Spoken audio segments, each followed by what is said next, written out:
자, 여러분. 오늘 이야기는 오랜만에 찾아온 시청자 은평동 소년님의 사연입니다. 많이 기다리셨죠? 지금 바로 만나보시겠습니다. 안녕하십니까? 안녕하셨어요. 벌써 한 주가 훌쩍 지나다 버렸네요. 저도 특별히 뭘 한 것도 없이 그냥 지나다 버린 기분입니다. 한 해가 정말 순식간에 지나답니다. 벌써 12월이라니요. 또 한 살 더 먹게 되고 말이죠. 내년부터는 만 나이 기준으로 바뀐다던데 그거에 민감하게 반응하시는 분들, 솔직히 좀 나이 드신 분들이죠. 전 오히려 아싸 한 살 덜 먹었네 이 생각부터 들었거든요. 은평동 소년님은 안 들으셨나요? 다들 아시겠지만 아직 10대시잖아요. 저희 채널은 원래 10대 참여가 제한되지만 아주 특별히 예외적으로 이번엔 직접 모셨습니다. 감사합니다. 자, 그럼 본격적으로 오늘 이야기에 들어가 보겠습니다. 많은 분들이 아마 오늘도 공포 이야기를 기대하고 계실 거예요. 맞죠? 그렇지만 오늘은 조금 결이 다릅니다. 무섭다기보단 약간은 현실과 뒷겨선 느낌이랄까요? 이 사나리 잊히지 않는 그런 이야기.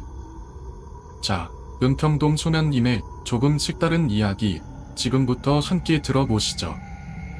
내 측일이 제가 평소에 지인들한테 이런저런 이야기를 자주 듣는 편인데요. 이번에 떠오른 인물은요, 2년 전까지만 해도 부천에서 정비소를 운영하셨던 분이에요. 예전에 잠깐 중고차 딜러 일을 하신 적도 있었고요. 그래서 선배들 통해서 오래된 차 수리할 때가 필요할 때면 자주 소개를 해주곤 했어요. 그렇게 알게 된 분이신데 지금은 연세로 56세 정도 되신 분이시죠. 이 형님이 되게 유쾌하고 또 내기를 좋아하시는 성격이셨어요. 저도 골프를 좋아하다 보니까 스크린 골프장에서 몇 번 같이 치면서 자연스럽게 친해졌죠. 그러다 보니 제가 슬쩍 이런 질문을 해보곤 했어요. 형, 살면서 진짜 소름 끼쳤던 순간 바뀐 거 없어요. 왜냐면 이분, 정비소 그만두신 이유 중에 하나가 도박으로 많은 돈을 잃으셨거든요. 그래서 혹시나 그런 와중에 섬뜩한 경험이 있지 않을까 싶었던 거죠. 그런데 처음엔 아니야, 난 그런 건 없었어 하고 단호하게 말씀하시더라고요. 그냥 아무 일도 없었다는 듯이 말이죠. 그래서 제가 덧붙였어요.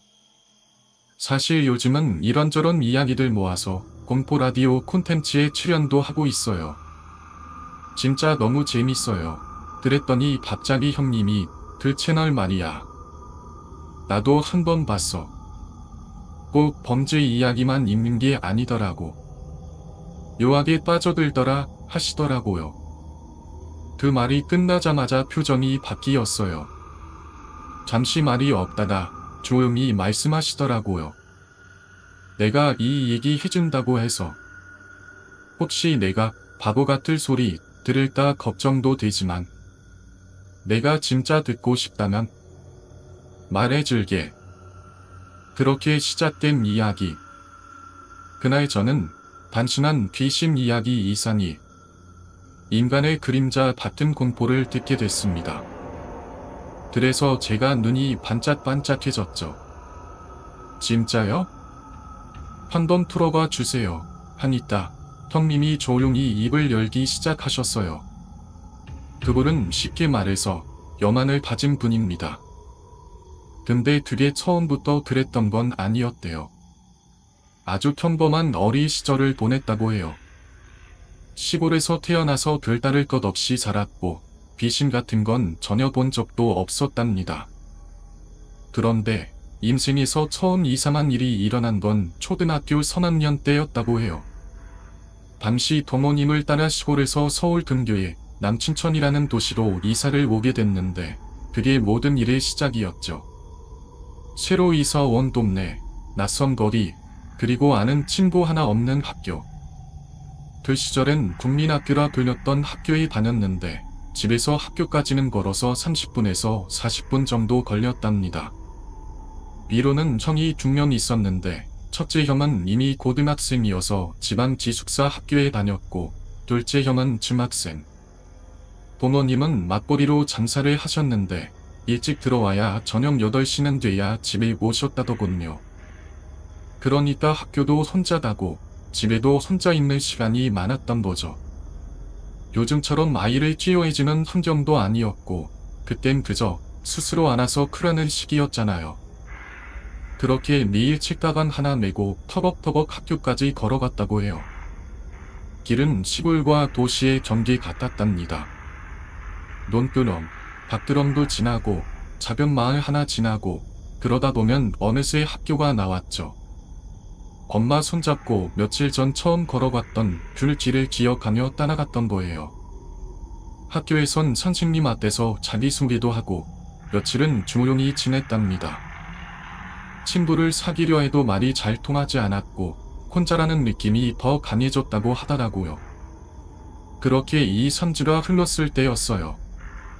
어느 날 아침 탐소처럼 등교하던 중 동네 골목 중간쯤을 지나다가 작은 철문이 벌컥 열리더니 한 여자아이 하나가 나왔대요. 혼자 책가방을 메고 있었고 얼굴이 또렷하게 예뻤답니다.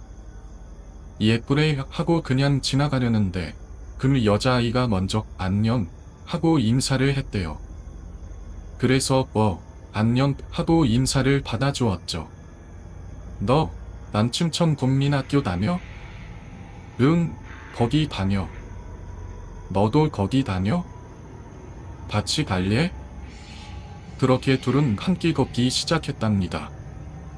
걸으면서 이야기를 나눴는데 그 여자아이는 나는 5학년이야 라고 했고 형님은 나는 3학년이야 라고 대답했대요. 여자아이는 혼자 다니냐고 물었고 형님은 시골에서 이사 온 지 얼마 안 됐고 아직 친구가 없다고 했죠. 그러잡다 심심하겠다 하며 말동무가 되어줬다고 해요. 그 이후로는 일부러 아침 시간에 맞춰서 집을 나섰답니다. 그 누나가 나오는 시간에 딱 맞춰서 말이죠.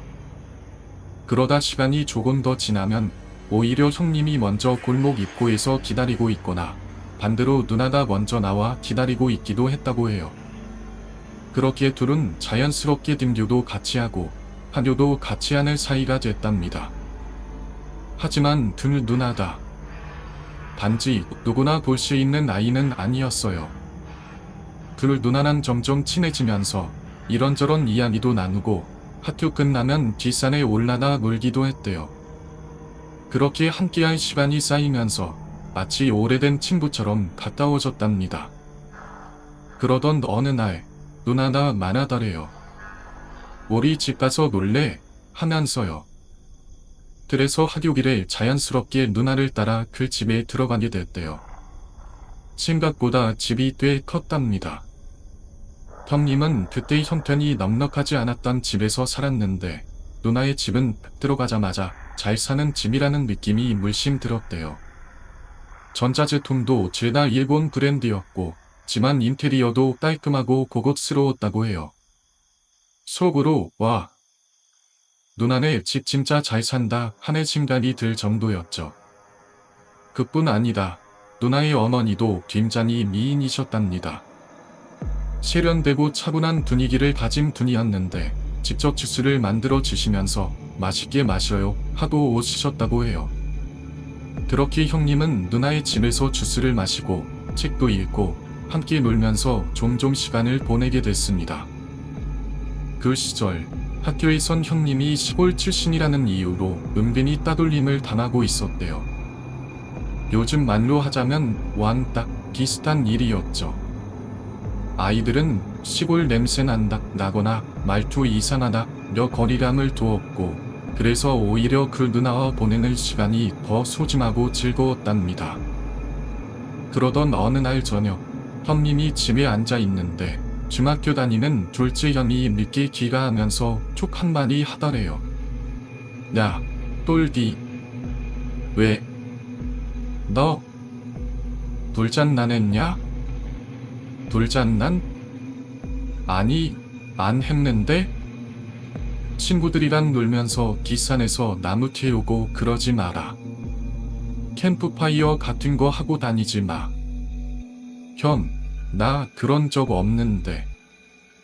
원에서 불 냄새라도 나. 그런 냄새가 나니까 그러지. 너 뭔 짓 하고 다니는 거야. 형님은 정말 억울했대요. 그런 거 한 적 없는데 형이 자꾸 그런 식으로 의심하고 다니치니까 말이죠. 그렇게 하루 이틀 지나고 또다시 어느 날 밤 형이 말하더랍니다. 너, 내 말이 말 같지가 않냐? 왜 말을 안 듣냐? 형, 진짜 나 아무것도 안 했어.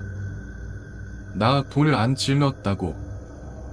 거짓말 그만해. 너 딱 한 번만 더 그런 냄새 나면 그땐 가만 안 있을 거다.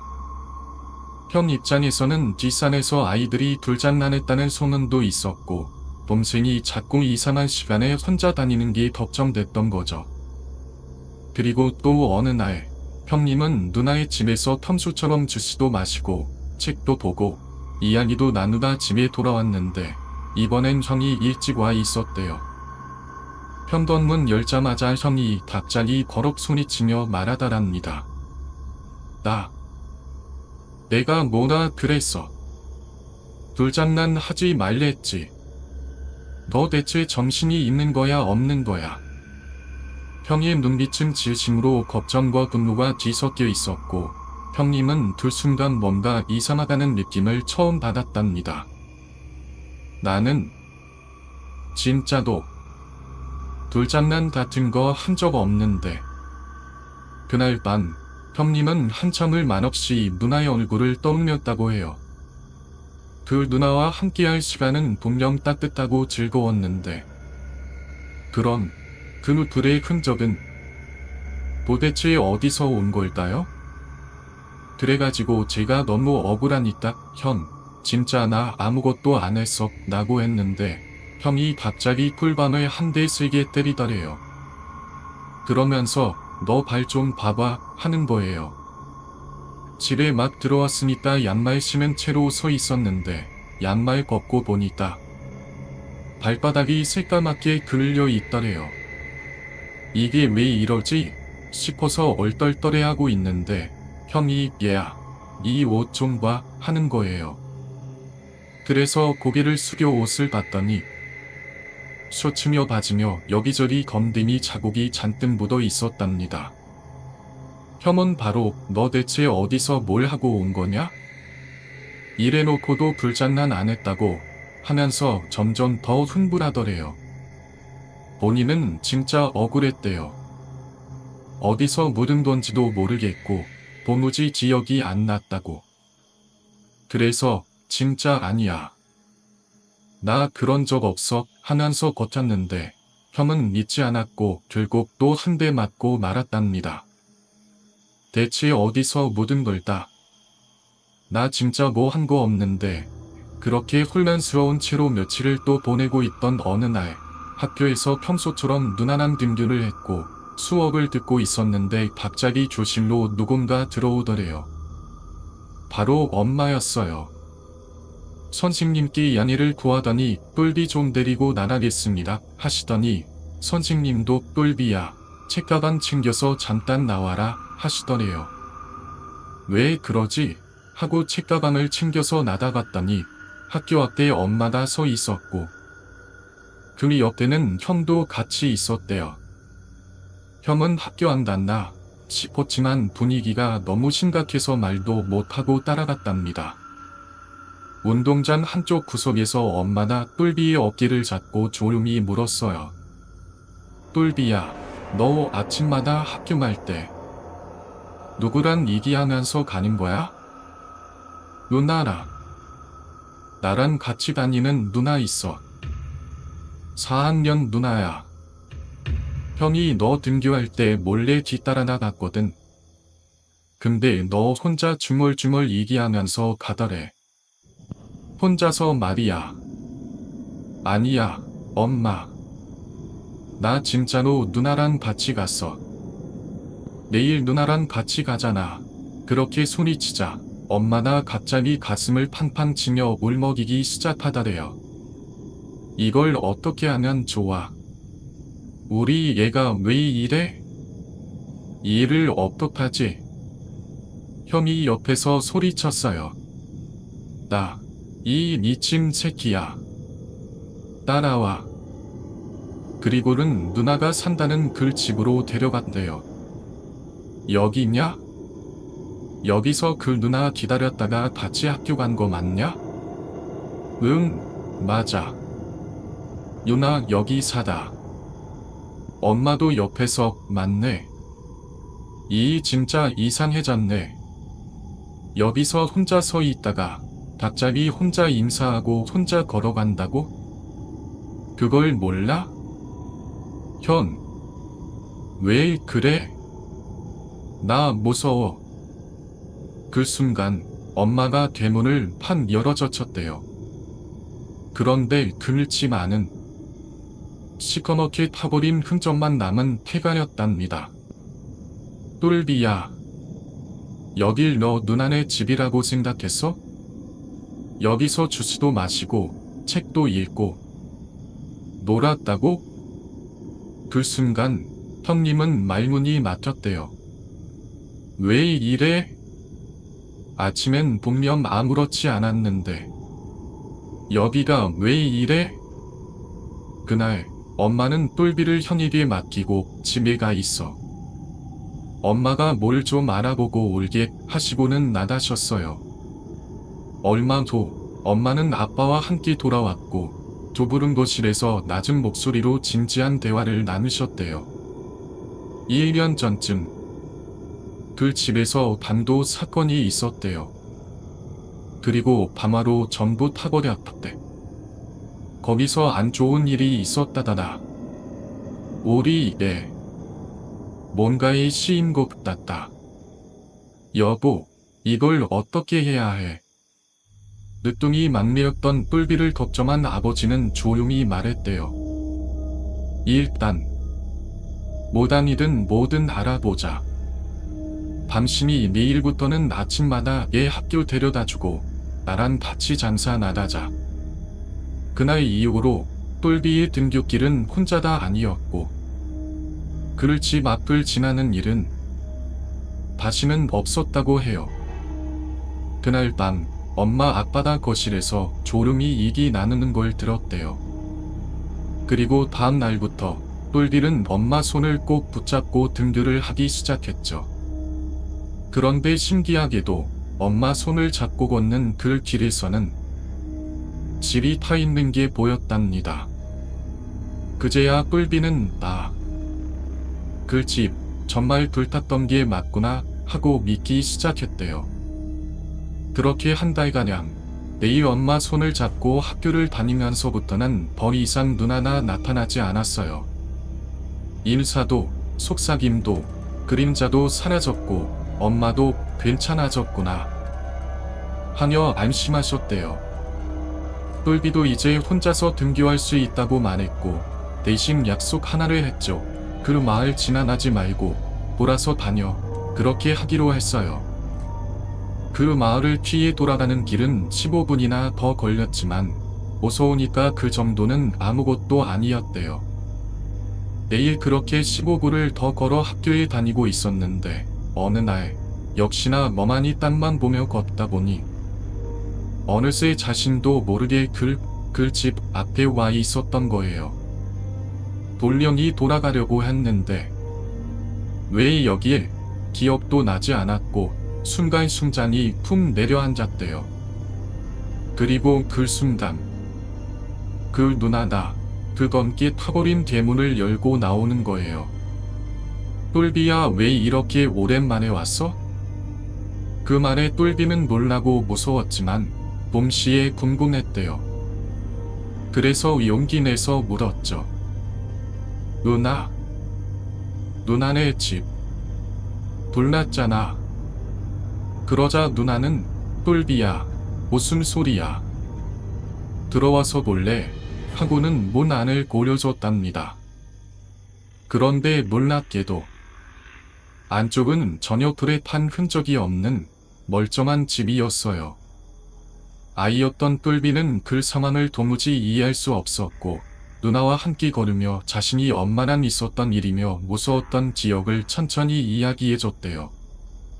누나는 말없이 들어주기만 했고 그렇게 다시 함께 걷다가 그럼 누나 학교 끝나고 봐 하며 교실로 올라갔대요. 그리고 교실에 먼저 와 있던 친구에게 물어봤대요.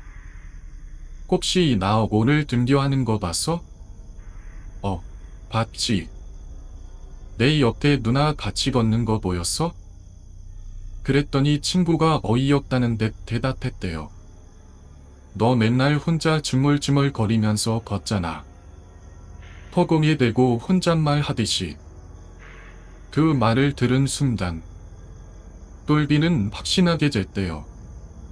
아, 나만 보이는 거구나. 남들에겐 아무것도 없는데 나한텐 그게 보이는 거였구나.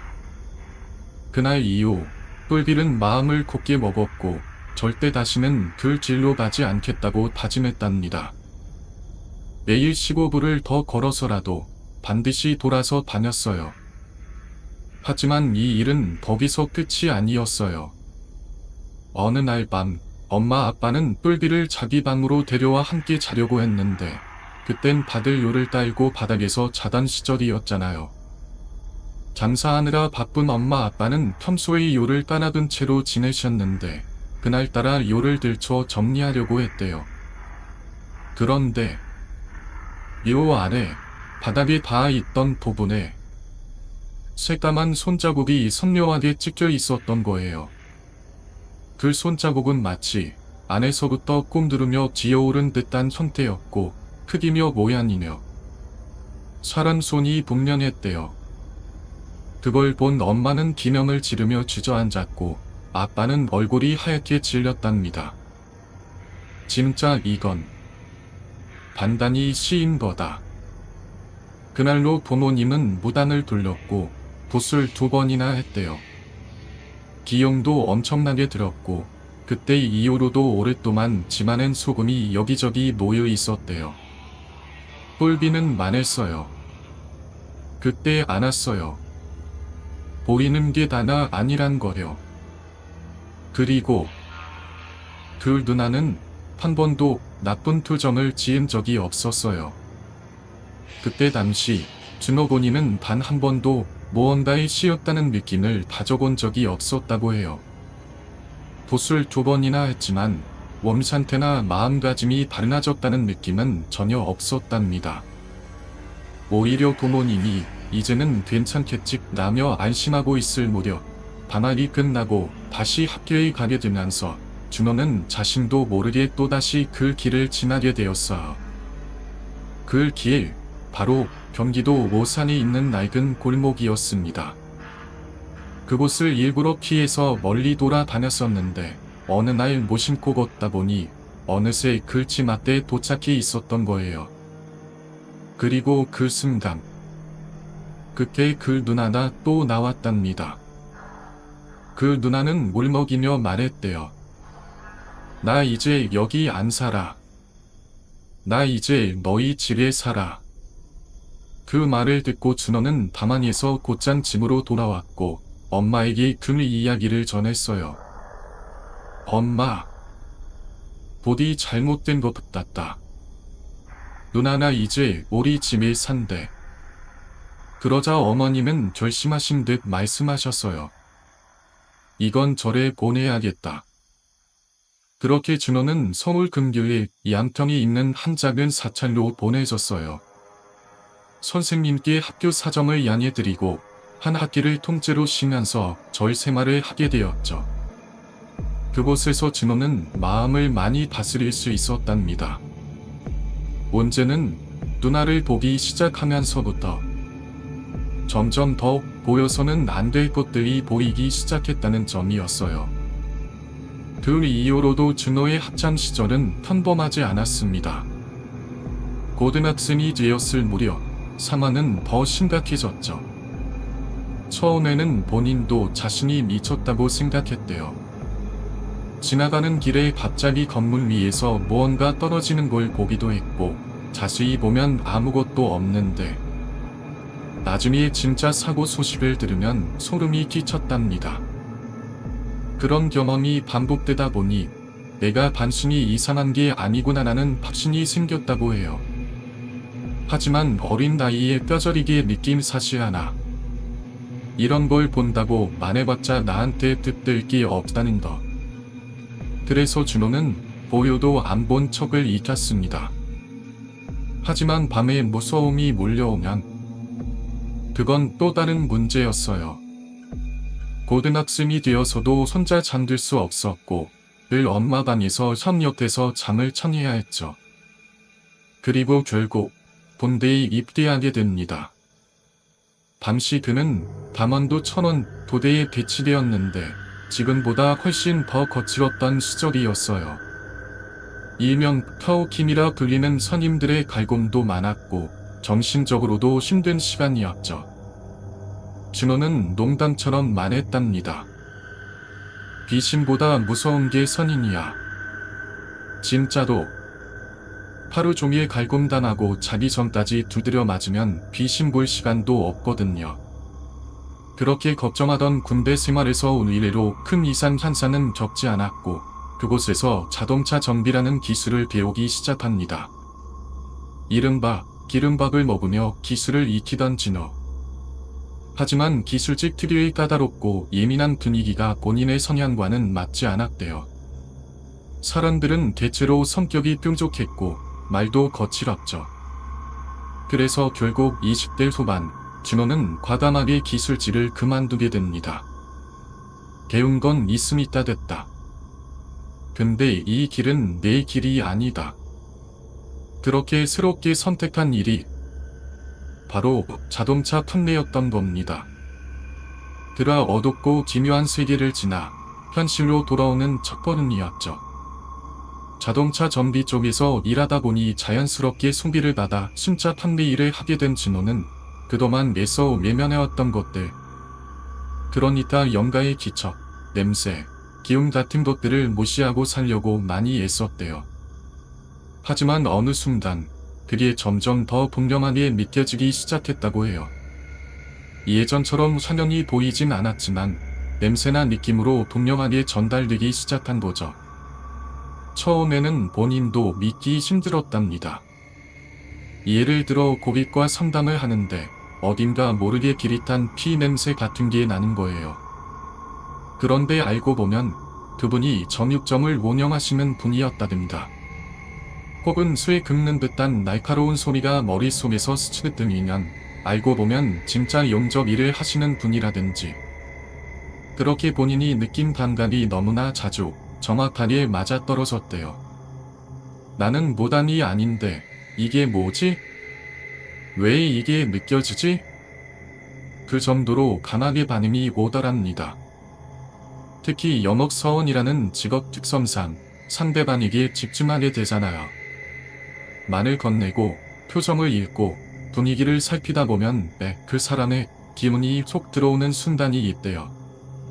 그냥 스쳐 지나가는 사람은 아무 느낌이 없는데 상담을 오래 하다 보면 그 사람의 냄새, 색감, 공기까지도 다르게 느껴졌답니다. 마치 무당이 손님에게 앉아 처음엔 모르다가 점을 보기 시작하면서 그 사람의 기운을 느끼는 것처럼 말이에요. 그렇게 수많은 사람을 만나던 어느 날이었어요. 한 여성 고객이 방문했는데 준호보다 나이는 조금 많아 보이는 분이었답니다. 그런데 이상하게도 그 어떤 냄새도 느낌도 기척도 느껴지지 않는 사람이었어요.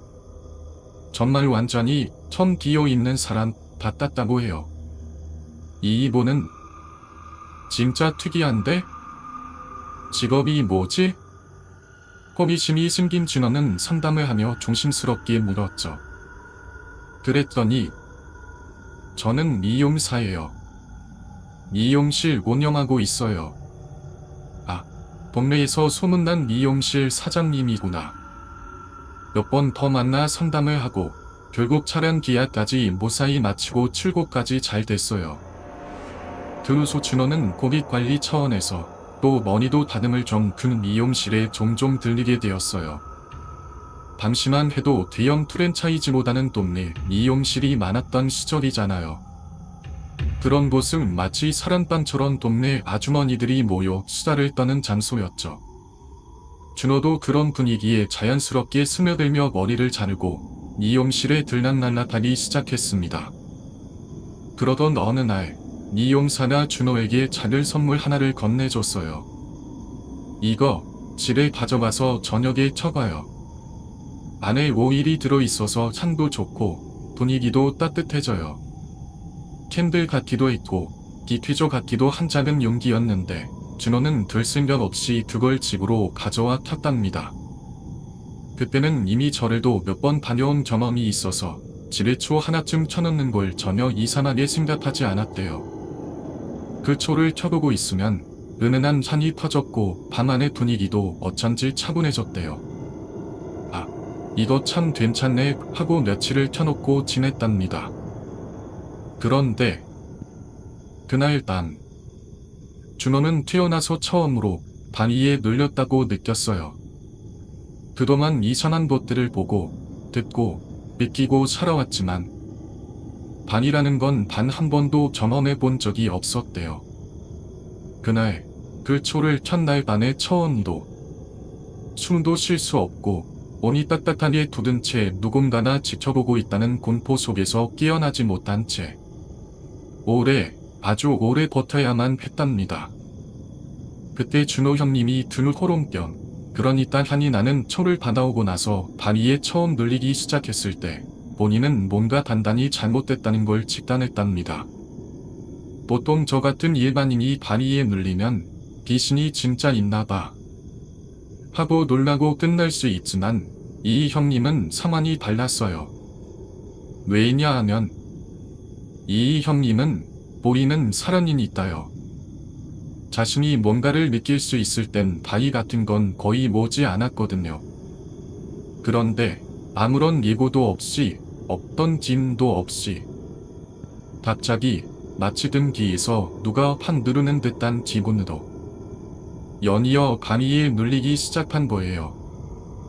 그 형님 말로는 이건 뭔가가 느껴져야 눌리는 게 맞는데 이번엔 느낌도 없고 기척도 없고 냄새도 없었어. 근데 그냥 갑자기 눌려. 이상했죠. 그래서 스스로 의심하기 시작했대요. 내가 요즘 어딜 잘못 갔다 왔나? 무슨 데려온 게 있나? 아니면 내가 진짜 미쳐가는 건가? 그러던 중 어느 날 우편함에 보고장이 하나 들어왔대요. 같은 업계에서 일하는 지인의 보고장이었죠. 아, 이거 때문이었나? 뭔가 안 좋았던 기운이 이런 걸 암시했나? 그래서 준호 형님은 직원들과 함께 그 장례식장을 찾았어요. 우리 얼굴만 비추고 조용히 술 한잔하고 오자. 그 장례식장은 용인대학병원 내에 있는 꽤 큰 곳이었대요. 낮 시간이었고 사람들이 적어 조용했지만 공간이 넓고 특유의 냄새와 공기가 가득했죠.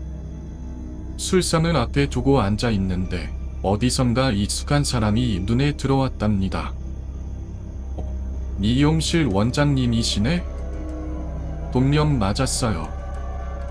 그동안 촬영 계약도 하고 머리도 맡겼던 그 여성 고객. 그분이 검은 옷을 입고 장례식장 안쪽으로 들어가고 있었답니다. 그런데 이상했어요. 그분이 들어간 쪽은 일반 조문객이 가는 방이 아니라 장례 절차 중에서도 고인 메이크업을 하는 전용 공간이었대요. 그래서 겸원 관계자에게 조심스럽게 물어봤대요.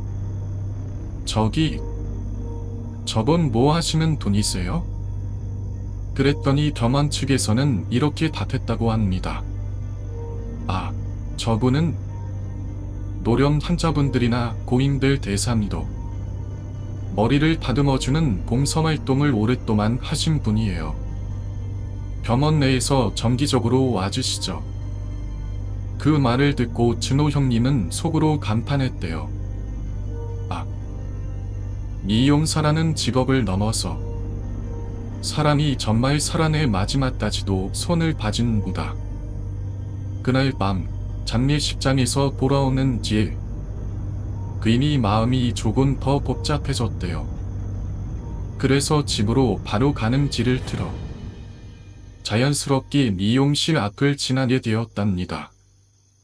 저녁이었고 거리는 조용했는데 그 미용실 불이 켜져 있었대요. 이 시간이면 문 닫을 시간인데 아직도 정리하시나? 차를 조심히 골목 가장자리에 세우고 가만히 안을 들여다봤답니다. 그 안에서 그 미용사 선생님은 고리들이 머리를 닿는 샴푸대에서 뭔가를 헹구고 있었대요. 하얀 천인지 옷감인지 무언가를 정성스럽게 빨고 계셨죠. 이분은 정말 하루를 2번, 3번 사는구나. 낮엔 봉사 다니고 밤엔 미용이라고. 지금 이 시간까지도 정리하며 일하시고. 그 모습이 너무 인상 깊어서 준호 형님은 조용히 차에서 내리지도 않고 그 모습을 한참 동안 바라봤대요. 하지만 그 순간 형님은 알 수 없는 싸한 기운이 등 뒤에서 스치고 지나가는 걸 느꼈답니다. 차 안에 혼자 있는데 샴푸대 쪽 창문 안에 있던 그분이 갑자기 눈을 들어 바로 이쪽을 바라보고 있는 것 같았을까요? 그날 밤 준호 형님은 알 수 없는 감정에 휘말렸어요. 장례식장에서 느꼈던 그 묘한 냄새의 단순한 향이 아니었죠. 그 향이 지금 이 순간 미용실 안에서 그녀가 머리를 감기는 자리 그 뒷공간에서 다시 느껴졌던 거예요. 이건 단순히 장례식장의 잔향이 아니야. 그럴 리가 없어. 냄새는 사람 몸에 이 정도로 오래 남지 않거든. 뭔가 여기까지 따라온 무언가나 있나? 그날 이후 준호 형님은 집으로 돌아왔지만 또다시 감기에 눌렸어요.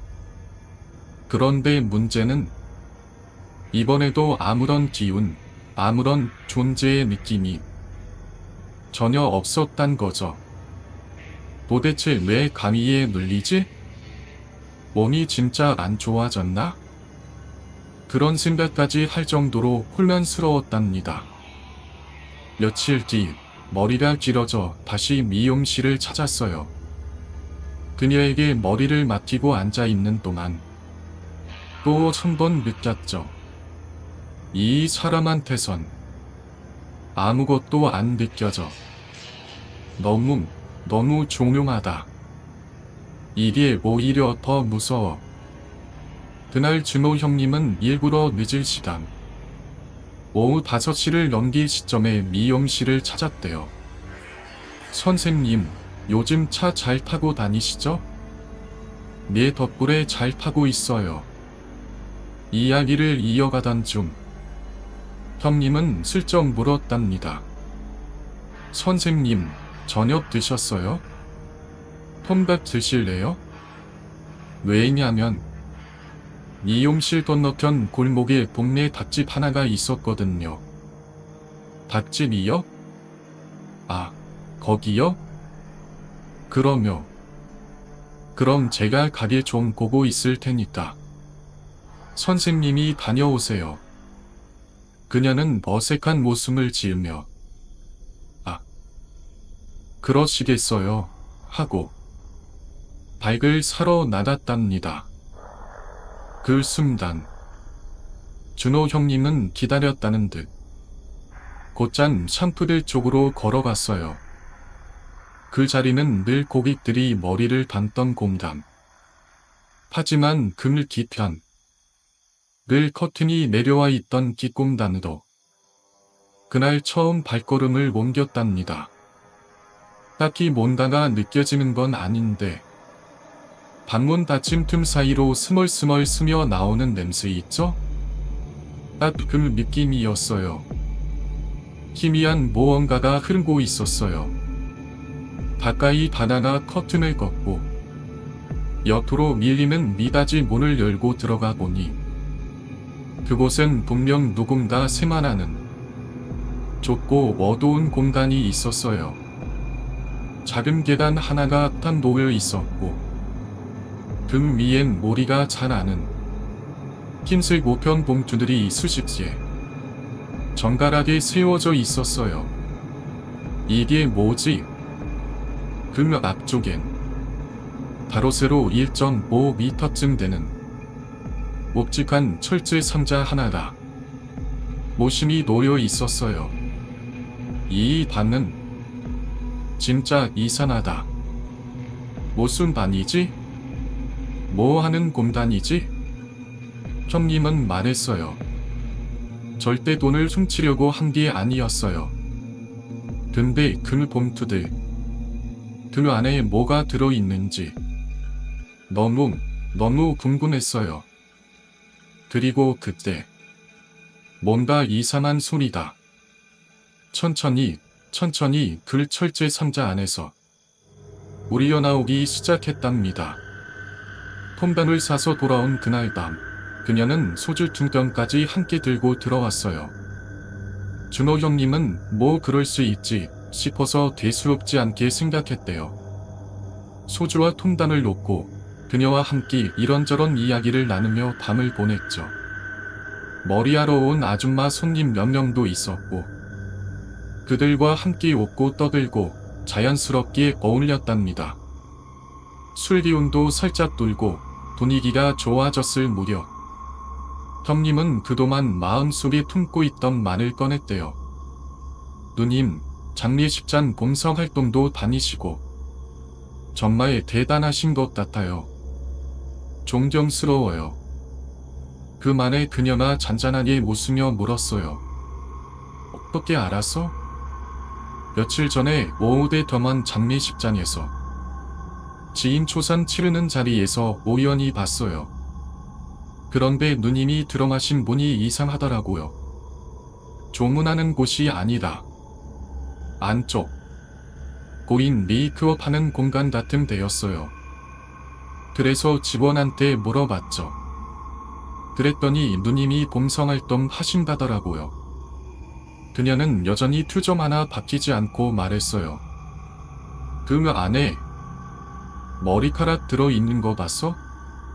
순간 형님의 등골이 서늘해졌답니다. 네?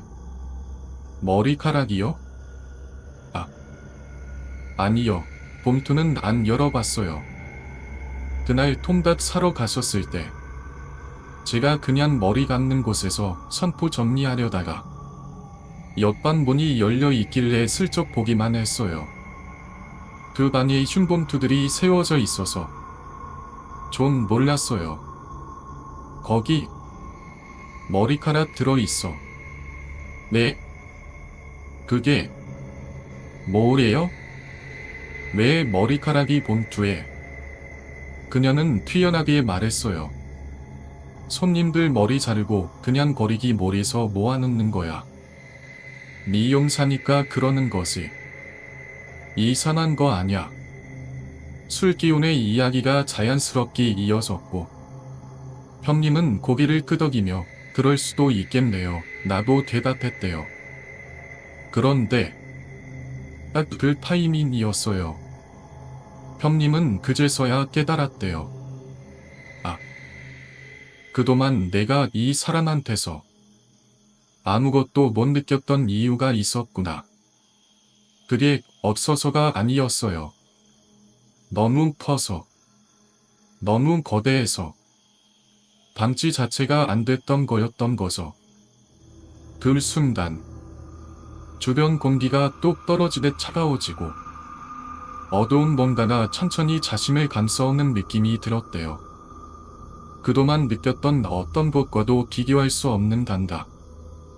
심장이 미친 듯이 뛰고, 다리는 벌벌 떨리고, 입술이 마르는데도 말은 안 나왔대요.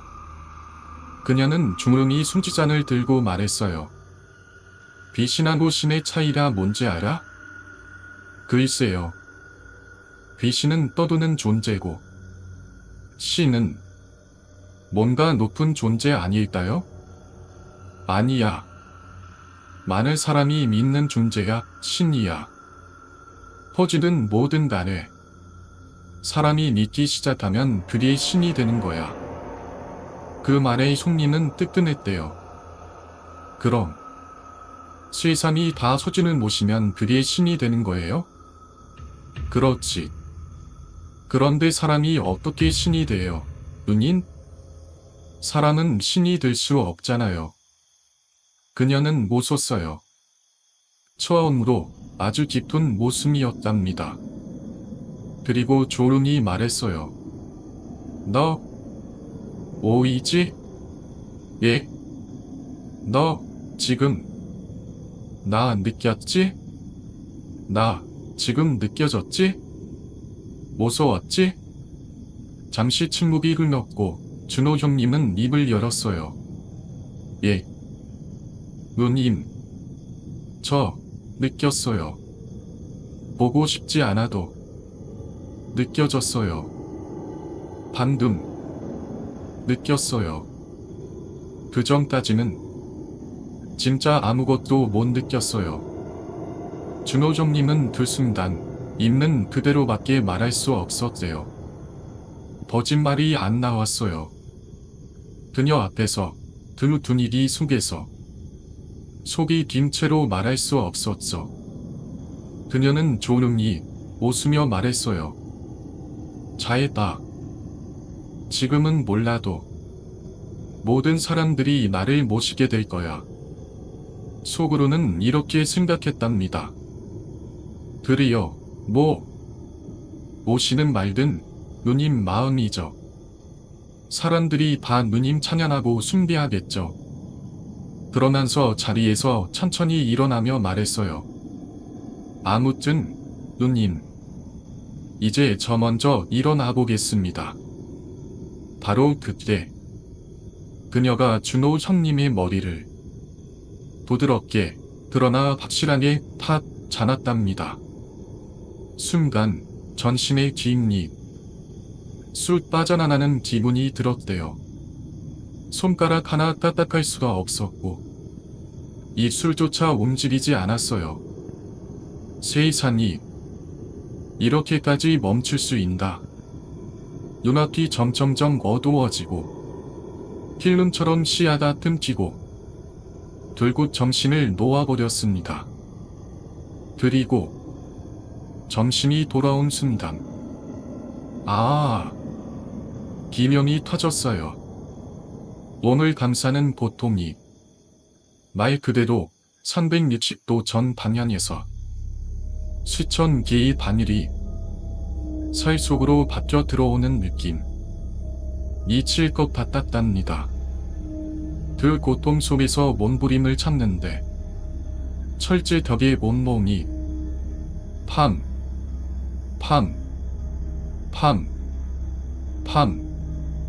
부딪히는 소리가 이어졌어요. 어둡고 차갑고 숨조차 쉬기 힘든 공간. 손으로 주변을 더듬다가 그는 뭔가를 만졌습니다. 머리카락이다.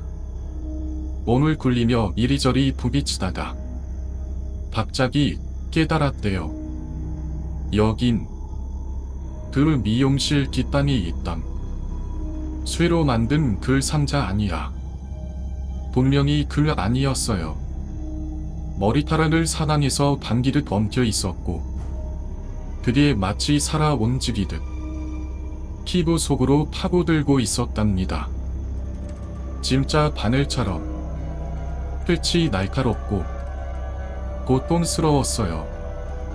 철지함은 밖에서 아무리 차도 미동도 없었고 소리도 터지지 않았어요. 그 속에서 준호 형님은 기절하고 고통에 깨어나고 다시 기절하고 그걸 반복했답니다. 그러다 문득 불길의 신들을 떠올렸어요. 절에서 어릴 적 봤던 사천왕의 형상. 그때 꿈인지 현실인지 모를 경계 속에서 사천왕 한 분이 천천히 자신에게 다가오고 있었어요. 도망치고 싶다. 몸은 두껍고 눈도 감기지 않았지만 그 형상은 점점 가까워졌고 놀랍게도 그 무섭던 존재가 가까이 다가오자 너무도 따뜻했답니다. 사천왕은 천천히 손을 뻗어 준호 형님의 머리를 가볍게 쓰다듬었어요. 괜찮다. 그 한마디다. 기적처럼 무겁게 내리물린 고통의 그림자를 조금씩 걷어내기 시작했답니다. 그 사천왕이 조용히 손을 뻗어 준호 형님의 머리를 부드럽게 쓰다듬는 순간 말로 표현할 수 없는 파모함이 몸을 감쌌대요. 괜찮다. 그 한마디가 너무도 또렷하게 들렸고 그와 동시에 꿈에서 깨어났답니다. 그런데 문제는 눈을 떴을 때 현실은 더 설명이 안 됐다는 거죠. 자신이 갇혀 있었던 그 철제 귀족. 그게 찢어져 있었답니다. 정말로 쇠로 된 판이 갈라져 있었대요. 그 틈 사이로 검고 긴 머리카락이 주르르 흘러내리고 있었어요. 원몸에 힘이 하나도 없어서 그저 기어 다니다시피 해서 그 방을 나왔대요. 하지만 미용실 안은 너무 조용했고 그녀는 그 여주인은 아무데도 없었답니다. 그대로 집으로 돌아난 향리는 쓰러지듯 현관에 털썩 주저앉았어요. 그리고 그때 문득 뇌리를 스친 생각. 그 호롱병. 그 향 키우던 거. 거기서 뭔가 기운이 나왔었어. 그걸 꺼내 깨봤답니다. 안에는 다 타고 남은 오일 찌꺼기 아래 잘게 잘려진 머리카락들이 소복히 깔려 있었어요. 그때 머리가 큐뼈 쏟아내요. 이걸 나만 받은 게 아니잖아. 맞아요. 그녀는 이 판촉 늘 마치 판촉물처럼 나눠줬었어요. 그동안 내가 최소 신기는 받은 것 같다. 그걸 사무실에서도 나눠주고 고객들한테도 주고 친구들한테도 가족한테도 몇 개 줬었답니다. 그 순간 정신이 번쩍 들었어요. 사무실로 달려다 동료들이 받았던 향충들을 하나하나 모아 깨봤답니다. 그리고 그 안에서 모두 다 진짜도 잘게 썬 머리카락이 나왔어요. 그걸 본 순간 온몸에 소름이 쫙 돋았대요. 이건 그냥 단순한 장식이나 선물이 아니야. 이건 씨앗이야. 요꿈다다. 심이 들기 위한 씨앗. 그녀는 세상 곳곳에 자신의 기운을 심어놓고 있었던 거예요. 하지만 진호 형님은 살아남았어요. 그 기지도 박살냈고 한초들도 모조리 깨부쉈고 그 근처엔 다시는 가지 않았답니다. 그리고 마음속으로 이렇게 생각했대요. 그 여자도 이젠 날 무서워할 거야. 한동안은 아무 일도 없었어요. 그녀가 찾아오지도 않았고 이상한 기운도 느껴지지 않았죠. 하지만 어느 날 휴대폰이 울렸습니다. 떨리는 손으로 전화를 받았는데 익숙한 목소리. 똘비 씨. 그녀였어요. 이용실 여주인. 형님의 손은 휴대폰을 쥔 채로 달달달 떨리고 있었어요. 목소리가 안 나왔답니다. 그저 가만히 듣고만 있었어요. 그리고 그녀가 말했어요. 아무리 생각해도 똘비 씨가 튀림해. 조만간 데리러 갈게. 건강해야 돼. 그 전화를 끝으로 준호 형님은 차 판매 일을 그만두셨답니다. 그때 이후로 준호 형님은 차 파는 일을 완전히 그만두셨다고 해요. 그 지역을 완전히 떠나 아예 타지에서 조용히 지내기 시작했죠. 하지만 오래 가지는 못했답니다. 그분 특유의 습관. 내기를 걸고 살아나는 버릇. 형님 말로는 그게 일종의 병처럼 남아버렸다고 해요. 자기도 안다고. 그게 나쁜 건데 절대 끊어지지 않다라고. 다시 고향 근처로 내려와서는 카센터를 잠시 운영했었지만 결국엔 또 뭔가 꼬이면서 그 일도 접게 됐고 지금은 연락이 6개월씩 끊길 때도 있다더군요. 그만큼 흔적 없이 사라졌다 나타나고 불쑥 전화 오고 그런 식이에요. 그런데도 형님은 그때 이야기를 꺼낼 때마다 지금도 여전히 무섭고 말해요. 그가 했던 말이 기억납니다. 너는 모를지. 진짜 사람이 살면서 절대 거부할 수 없는 힘을 직접 느껴본 적 없는 사람은 이게 무슨 말인지 몰라. 귀신을 보는 것하고는 달라. 이건 그 존재 앞에서 그냥 사람이 무너지는 거야. 그리고 그 말에는 농담 하나 없었어요. 나는 지금도 그 여자가 무서워. 진짜로. 그 이야기를 말하자면 용기 내서 공개해 주신 거죠. 전공도 아니고 이런 일이 괜히 가져온 건 아닐까. 되게 민폐일까. 정말 고민 많이 했어요. 아닙니다. 정말 아닙니다. 너무 잘 들었습니다. 이야기를 마치며 돌비님이 하신 말씀이 생각나요. 신이 되려고 한 여자. 그 말 속엔 어쩌면 단순한 공포를 넘은 정신적, 영적인 공허와 충돌이 담겨 있었습니다. 세상엔 다만 귀신 이야기도 많지만 그 다만 귀신이 다만 사람 안에 들어갔을 때 가장 무섭다는 말. 그게 오늘 이야기의 핵심이었던 것 같아요. 왜냐하면 그 순간부터 그 존재는 행동을 시작하니까요.